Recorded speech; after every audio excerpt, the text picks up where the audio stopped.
Noc milostí v Pruskom 16.10.2025. Zasvetenie sa Michalovi Archanielovi. Túžiš prijať škapoliar svätého Michala Archaniela a získať tak osobitnú ochranu tohoto kniežaťa nebeského vojska. Skrze tohto udatného Božieho bojovníka získavame ochranu pri prekonávaní životných ťažkostí, v boji proti pokušeniam a každodenným protivenstvám. A to nie len počas celého života, ale obzvlášť v rozhodujúcej hodine smrti. Nie každý sa dostane na Gargáno a preto vám ponúkame takúto možnosť počas Noci milosti v Pruskom dňa 16.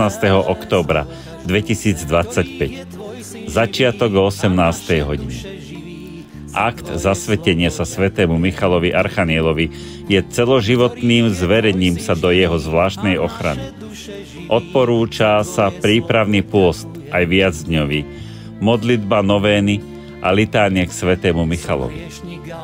V okamihu prijatia škapoliára je potrebné čisté srdce, čiže svätá spoveď a účasť na svätej omši.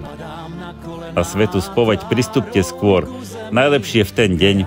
Najprv sa musí osobne prijať originálny plátený škapoliar, ktorý možno v zápäti vymeniť za požehnanú medailu v tvare ochranného štítu.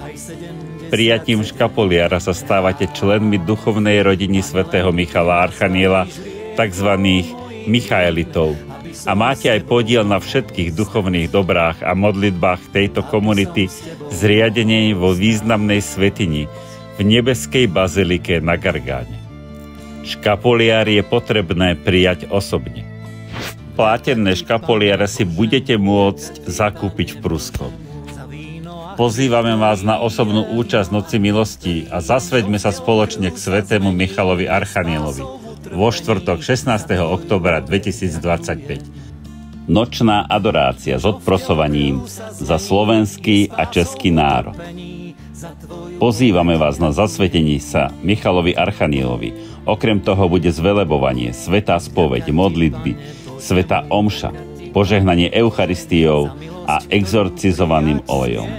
Je tu možnosť ubytovania priamo v Pruskom, 100 metrov od kostola. Noc milostí v Pruskom, adorácia, odprosovanie, zriekanie, zvelebovanie, svätý ruženec, korunka k Božiemu milosrdenstvu, pobožnosť k svätej tváre, svätá hodinka, svätá omša, eucharistické požehnanie a svätá spoveď. Tešíme sa na každého z vás. Pozývame vás k osobnej účasti.